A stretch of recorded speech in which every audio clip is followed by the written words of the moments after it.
যথার্থ কৃষ্ণ ভজন। আগন্তুকদের মধ্যে একজন প্রশ্ন করিলেন, কালীকে ভজলে কি কোনো দোষ হবে? কালীকে ভজলে কি কোনো দোষ হবে? শ্রী শ্রী বাবামণি উত্তরে বললেন, কেন হবে? যেই কালী সেই কৃষ্ণ। কৃষ্ণ মানে তোমার ইষ্ট। নিজ ইষ্টকে যে ভজনা করে সেই কৃষ্ণ ভক্ত। কৃষ্ণ ভজতে হলেই নন্দ নন্দনকে ভজতে হবে তা নয়।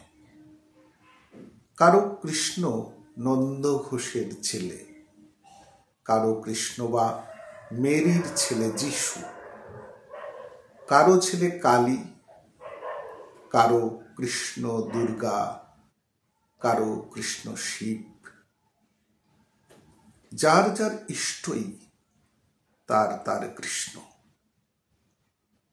আগন্তুক তখন বললেন, কৃষ্ণ কি তাহলে অনেকগুলি?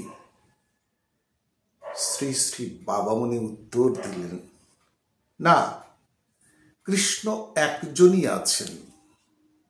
তার রূপের শেষ নাই, গুণের শেষ নাই, মহিমার শেষ নাই, নামেরও শেষ নাই। ভিন্ন ভিন্ন লোকে নিজ নিজ রুচি বোঝে তার অপার অনন্ত রূপের এক একটা ধরে তার পূজা করে, এক একটা নাম ধরে তাকে ডাকে। কৃষ্ণ মানে যিনি নিয়ত আমাকে আকর্ষণ করেন, সর্বাবস্থাতে আমাকে তার দিকে টানেন, ভালোবাসা দিয়ে স্নেহ দিয়ে আমাকে বুকে আঁকড়ে রাখেন।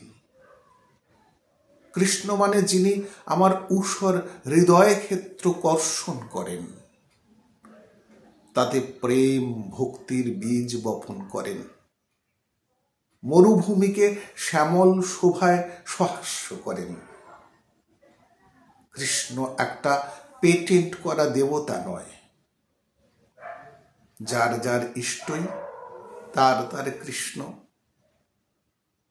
আগন্তুক তখন বললেন, অমুক মঠের সাধুরা কালীর নিন্দা করেন কেন?